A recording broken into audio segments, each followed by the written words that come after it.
Olá, irmãos e irmãs de nossa querida Paróquia de Conceição do Araguaia, de nossa Diocese da Santíssima Conceição do Araguaia. Aqui nós estamos para falar um pouco da história, das raízes de nossa região, da história de fé, da história da criação desse povo e, acima de tudo, da história de nossa cidade de Conceição do Araguaia. A gente vai fazer uma introdução geral desse momento de nossa história, né? Começando desde Frei Gil até um pouco a nossa região, até a chegada de nossa comitiva com Frei Gil até esse porto que nós estamos falando agora de frente dele.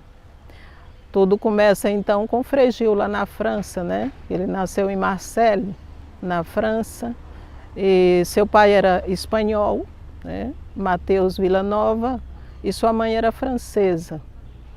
E Frei Gil então nasce num berço católico, num berço mariano, porque seu pai era muito devoto de Nossa Senhora da Conceição.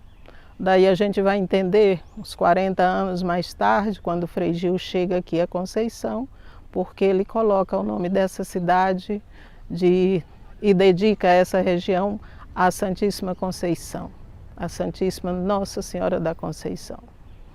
Então a gente pega Frei Gil um pouco caminhando na sua formação religiosa, mas acima de tudo já quando ele entra para o convento dominicano e começa a sua formação de seminarista. E a gente lembra que todo mundo já sabe, já deve saber que ele tem duas formações, né? Ele é formado em letras e é formado em direito também na escola de Salamanca, na faculdade de Salamanca. E aí a gente tem uma caminhada bonita de Frei Gil, de lá para cá, que ele conhece já em Salamanca, ele já era estudante e já conhecia os dominicanos, já tinha uma proximidade com os dominicanos e já era dominicano também. E aí ele vai crescer com aquela geração forte de estudiosos, de teólogos, de filósofos dominicanos e já se preparando para uma futura missão, né? E a gente sabe que essa futura missão era o Brasil e os sertões brasileiros. E Frei Gil chega aqui em 1897, mas antes disso ele chega em Uberaba. Ele passa pelo convento de Uberaba, fica lá um tempo, que foi a primeira casa no Brasil, o primeiro convento dominicano dos homens. E depois ele fica também um tempo em Porto Nacional.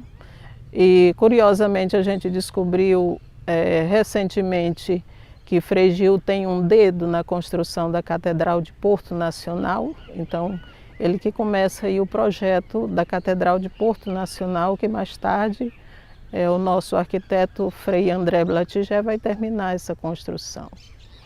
Então Frei Gil fica um tempo no convento de Porto Nacional. E chegando no convento de Porto Nacional, ele escuta falar dessa região, que havia muitos índios e que ninguém havia tido contato com eles. E me parece que ele tinha um espírito, parece não, ele tinha um espírito muito aguerrido, era um espírito aventureiro, um espírito desbravador, era um missionário muito aguerrido, né? E ele gostaria de fazer essa travessia do Araguaia para chegar aqui às margens do outro lado do rio, né? Que até então ninguém havia tentado aproximar das populações indígenas que havia nessa região. O que vai acontecer? Primeiro teria que pedir aprovação aos superiores na França, né, em Toulouse. E ele faz por um processo de capítulo geral naquela época, né, para poder apresentar esse projeto e até conseguir passar esse projeto para vir para o Araguaia. E é nessa dinâmica que ele vai, me parece que uns 2 ou 3 anos, ficar tentando que os frades aprovem a missão, ou o Conselho Geral aprove a missão aqui no Araguaia. Depois de muitos estudos, então, é deliberado essa missão no Araguaia, mas também que o Estado dessa região, as autoridades dessa região pudessem contribuir com a missão aqui no Araguaia.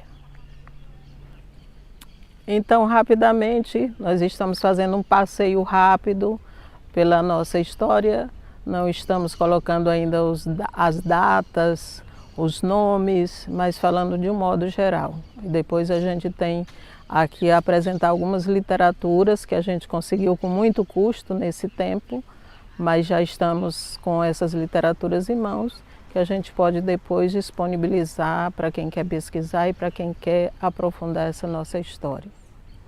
Então, a chegada de Frei Gil aqui se deu, quando ele chega por aqui, ele encontra um outro francês nessa região, antes dele chegar a Conceição do Araguaia. Ele vai encontrar um outro francês, um conterrâneo seu, que é Henri Condrot. Não sei falar muito bem o francês, mas espero que dê para entender. Então, esse conterrâneo de Frei Gil, então já, me parece, tudo indica que ele já havia passado por essa região, que ele estava na região mais baixa do Araguaia, que a gente hoje chama Santa Maria das Barreiras, né? E aí ele vai indicar essa terra mais alta, para que Frei Gil possa aí estabelecer um povoado ou um posto de missão naquela época, né? Então Frei Gil vai subindo o Araguaia até encontrar essa terra plana que a gente hoje vê e sabe que é uma cidade bem planejada, né? Geograficamente ela é bem planejada, né? A gente sabe disso.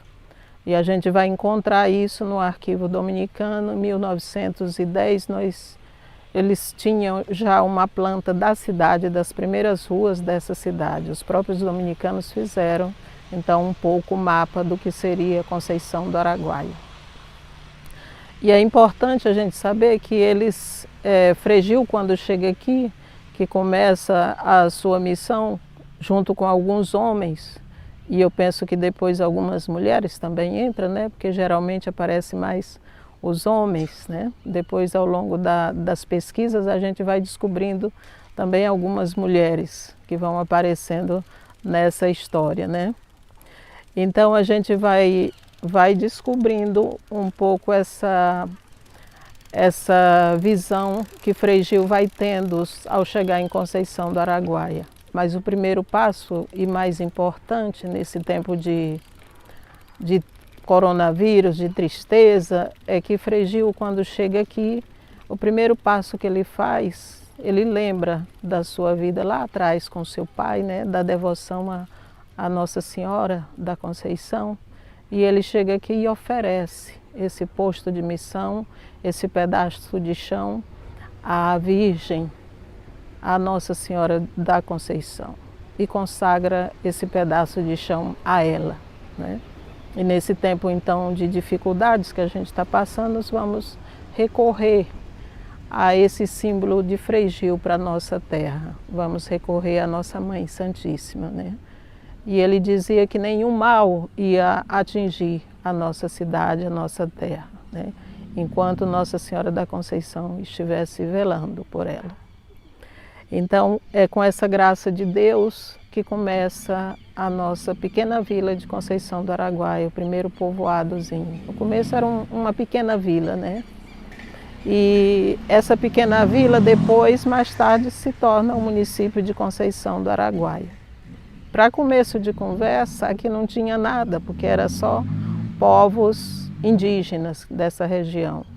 E os povos mais arredios eram os caiapós. Então o sonho de Frei Gil era encontrar com esses povos, né? Os caiapós, que aí teve uma certa dificuldade. Mas me parece que ele vai ter, logo no começo, uma certa empatia, e os seus companheiros também. Apesar das dificuldades, mas logo ele estabelece um contato, uma certa comunicação com eles. Então, dando continuidade um pouco a essa nossa história, e esse primeiro bloco a gente termina por aqui, vamos colocar um pouco essa chegada deles aqui, e logo Frei Gil encontra com esses povos e tenta estabelecer um diálogo amistoso com eles. E de fato esse diálogo acontece, né? muito diferente de outros aldeamentos que acontecem por aí. Aqui não aconteceu um aldeamento, mas aconteceu um posto de missão e tanto é que Frei Estevão Galé, quando vem visitar Frei Gil em 1902, ele encontra uma paz, uma tranquilidade entre os frades e entre os povos nativos dessa região. Uma convivência tranquila, né? Isso a gente vê nos documentos, a gente vê no diário de Frei Estevão Galé, que ele coloca para a gente. Então, acima de tudo, Frei Gil já vem também com espírito empreendedor. Ele queria formar aqui também um espaço em que pudesse dar dignidade às pessoas. E esse espaço, então, teria que ter um espaço de fé, que seria o pilar central, era a fé. Depois a educação, a cultura, que está ligada à fé também, a cultura, e ensinar ou estabelecer um certo grau de civilidade que ele achava trazendo da França para cá. Claro que teve muita influência francesa aqui no começo, né? Então ele compreendia assim.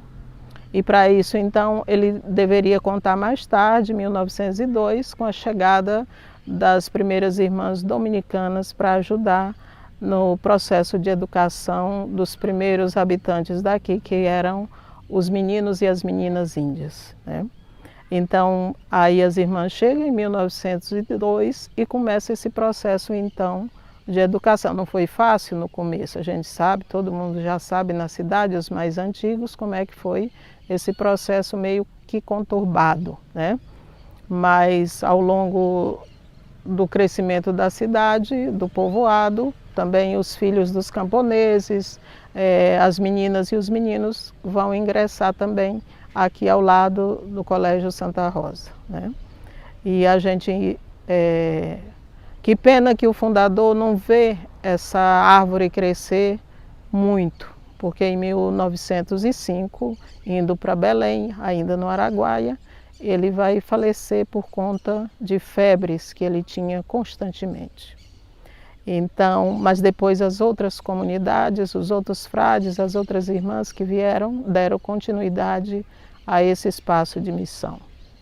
E a gente encerra esse bloco por aqui, e no próximo bloco, quem sabe, a gente vai falar sobre a formação da cidade, o que é necessário para a formação da cidade e que eles contribuíram muito para esse início. Muito obrigado.